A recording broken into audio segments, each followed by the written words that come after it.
Hello YouTubers, I am not very happy, no. I was doing 1080p version of the daytime test to get it up on YouTube so that you guys could see what the 1080p is like. Because I think it does quite a good job as far as the picture quality is concerned.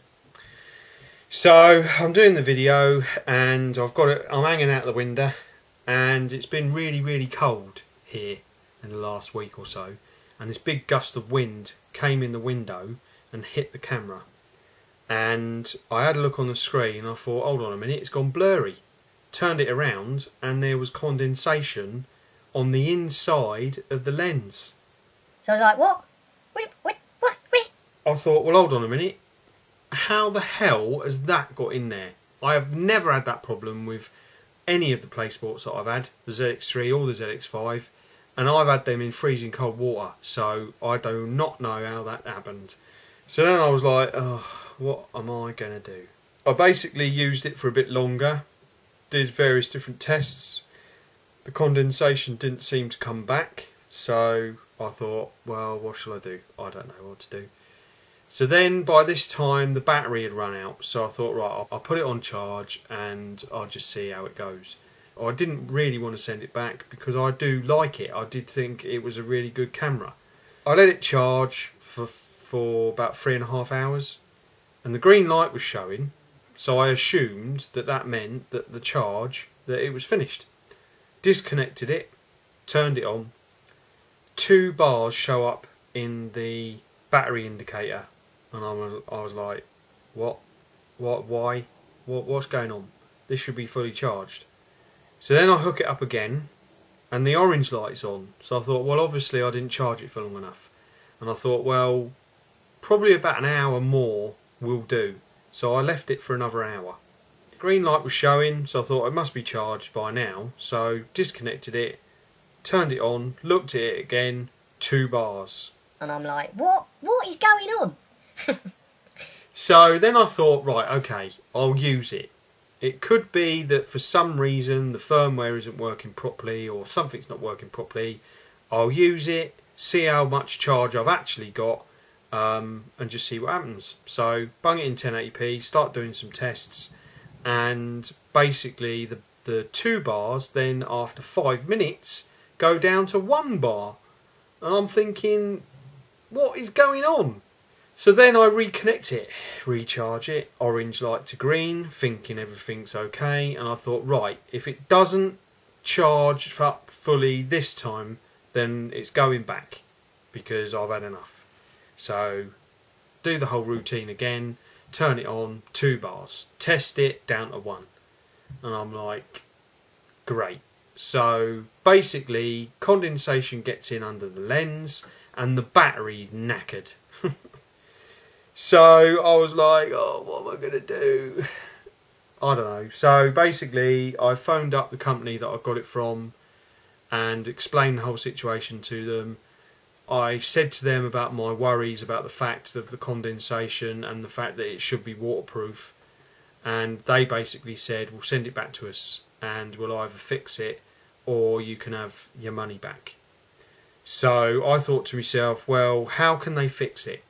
If there's a hole somewhere that's letting in air, because all the doors were shut, if air is getting in, then water's going to get in and it'll just destroy the camera. So I thought, well, I think in this instance I'm going to have to get a refund. So I've got to wait until they collect it and they assess it and all that sort of rubbish. But basically it looks like I'll be getting a refund on it. Now, as far as getting a replacement is concerned, I'm sort of in 2 minds about it, to be honest. If this had been a non-waterproof camera, then I would get one like a shot. It wouldn't worry me. I would just go out and buy another one with the money and I'd be happy as Larry.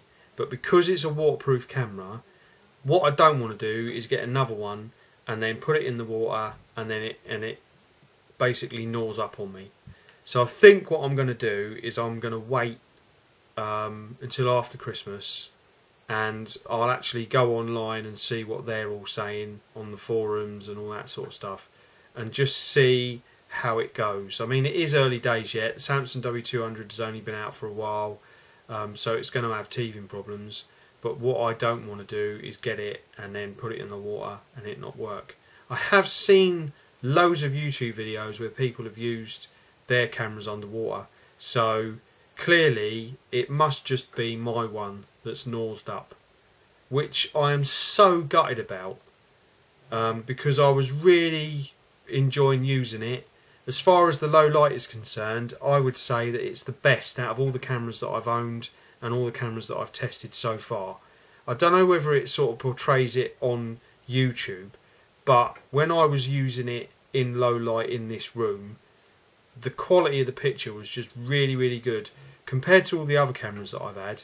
I think the only one that came close was probably either the DC1 or the ZX5, but all of the others have been really grainy, and you know, you've had the sort of blur going on. I mean, maybe the blur that I had in some of my videos was because of condensation. So I don't know. I mean, I did think of maybe contacting Samsung and asking them to send me out another one, but I don't know.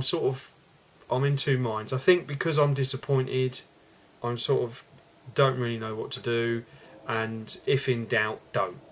As far as anybody who may have brought a Samsung W200 because of my recommendation, I don't think that you've got anything to worry about, because this has just happened to me, and I'm just saying to you guys what's happened to me.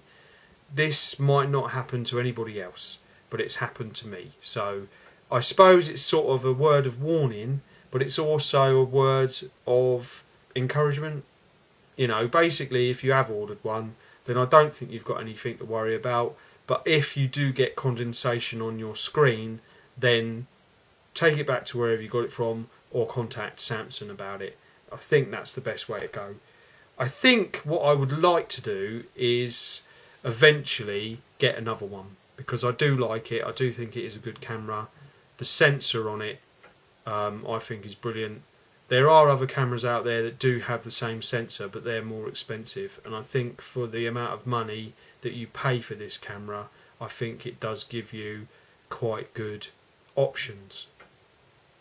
And you know, I would hope that not all of the Samsung W200s are like the one that I've got. But yet again, another blinking camera's nosed. Why? I've had enough now. I've had enough. That's it. They're all going in the bin. If it ain't one thing, it's another. Like a lot of you keep telling me I should just sell them all and get a proper HD camcorder. That's what I should do. But do I do it? No, I don't. So yeah, there you go. I just thought I'd update you on what's happened. Basically, it means that I won't be able to finish off the tests. I'm not going to do the final thoughts because I don't see any point in doing that, because I was only halfway through the tests and I don't have enough information to properly give a good review on the camera itself. Because, you know, obviously I hadn't done the 1080p, I hadn't done the stills, I hadn't done the zoom. You know, there were loads of stuff that I hadn't done, so I can't really give an informed final thoughts because of that. So I'm just going to leave it. I'm not going to bother doing a final thoughts. If I do get another camera, then I will let you guys know. I can't really see that it will be happening this side of Christmas, so basically I shall just leave it. If you guys ask me about the Samsung W200, then basically I would say that it is a good camera to get, but if you're getting a camera for underwater purposes only, then I would say go for something like the ZX5 or the ZX3, because I would say the ZX3 more than any, because the ZX3s that I've had and the ZX3s that my family have had, they haven't had any problems with them whatsoever. So I would say the ZX3 is still the best underwater camera. I know that there are other underwater cameras out there, but I haven't had a chance to test them, so I can't comment on them. But out of my experience, for underwater cameras, the ZX3 is probably the best, followed by the ZX5. So there you go. Okie dokie, well that's my little video. Sorry that I've sort of been cut short as far as the tests are concerned. Okay, that's enough from me. Hope you're having a good day, and I shall do some more later on. Bye bye for now.